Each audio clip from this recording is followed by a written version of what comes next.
Columbus was not such a great navigator, but he knew how to determine routes with the help of instruments. He had done small jobs on some ships. At that time, the land routes of Asia were occupied by the Ottomans, due to which the European traders had to pay taxes to the Ottomans. And the land route also took a lot of time. Therefore, Europe needed a sea route from which they could reach India and to be able to trade with China and Japan. Columbus wanted to explore these routes, so he took his request to the King of Portugal and asked him for financial support in this journey, but the king refused to help him. Then he appeared before the Queen of Spain and presented himself as a great navigator and requested the Queen to bear the travel expenses. The Queen of Spain believed Columbus and promised him not only the expenses of the voyage, but also many privileges, including making him an admiral in case of success and his discovery. She also promised to give 10% revenue from the occupied territories. But these promises were to be fulfilled in the future. At that time, the Queen was working very frugally. Columbus was given only 2 ships and only 89 crew members. The cannons and guns that were given were also very few in number. So Columbus hustled around and bought a ship on loan. It was Columbus' own ship.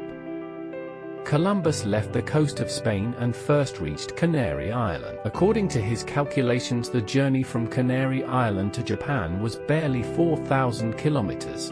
And from these islands, there was such a wind that it was easy for the ship to travel towards the west. Columbus wanted to start his journey from this island. On August 3, Columbus set off on a historic journey with his 3 ships. The endless sea was spread in front of him and the ships were moving forward. At the beginning, the journey was very good. The ship's crews were in a cheerful mood. Columbus would step out of his cabin every morning after breakfast and look up at the sky, praying for good weather. According to the estimates of that period, the land was visible within 12 or 13 days. But now 20 days had passed and there was no sign of the land, due to which the patience of the ship's crew began to run out. There were rumors in the ships that Columbus, in his quest to become a hero, wants to endanger their lives. And if they persist with Columbus' obsession, they will drown in the sea, and the fish will eat their flesh. At which some of the crew went and told the Colmbus that they should return now, but Columbus flatly refused to do so, on which their anxiety increased. In the midst of despair, failure and fear of death, on October 7 the crew of the ship started hearing the sounds of birds chirping, and they all started watching the birds like crazy. These birds were going from North America to the islands of the West Indies to spend a harsh winter. The sight of these birds was no less than a miracle for them. Columbus said that the land is near, and he asked to turn the ships in the direction of the birds. 2 days had passed in pursuit of those birds. Sometimes large flocks appeared, and other times their numbers dwindled, but there was still no sign of land. This made the crew think again, and this time they decided to kill Columbus. They went to Columbus and told him to turn the ships right now. If he doesn't do it, they will kill him. Columbus asked them for 3 days and said that if land is not seen in 3 days, they will return. In these 3 days Columbus sailed the ships at high speed, without considering the possibility that any of his ships might crash into a rock and break.